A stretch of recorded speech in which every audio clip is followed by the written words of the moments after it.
আমরা যে এই 17 বছর আমরা যে আন্দোলন সংগ্রাম করেছি, আমরা ম্যাডামের যত মামলা যত মোকদ্দমা সব কিছুতে আমরা পুলিশের নির্যাতন সহ্য করেছি, মার খেয়েছি। এই এই আজকে 17 বছর নির্যাতন শিকার হয়ে আজকে প্রথম আমরা এই আজকে ন্যায় বিচার পেয়েছি। এই শেখ হাসিনার পতনের পরে আমরা ন্যায় বিচার পেয়েছি আমরা, এবং ওনাদের অনেক অক্লান্ত পরিশ্রমের মাধ্যমে এই সাংবাদিক সাহেবরা আমাদের এই আন্দোলন সংগ্রামের ছবি প্রত্যেকটা পত্রিকা প্রকাশ করছে, প্রত্যেকটা মিডিয়াতে তারা দেখাইছে যে আমরা কত বড় নির্যাতিত হয়েছি।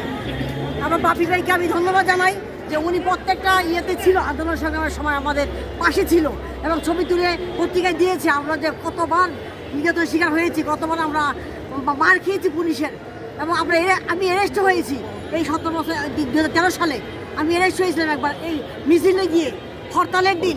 সেই ছবিটাও বাপি ভাই এই সংবাদ মিডিয়াতে দিয়েছে, এই মিডিয়ার মধ্যে প্রকাশ করেছে এবং পত্রিকায় দিয়েছে।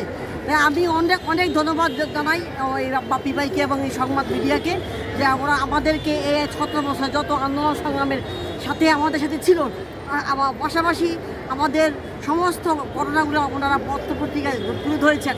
সেজন্য অনেক ধন্যবাদ বাপি ভাইকে।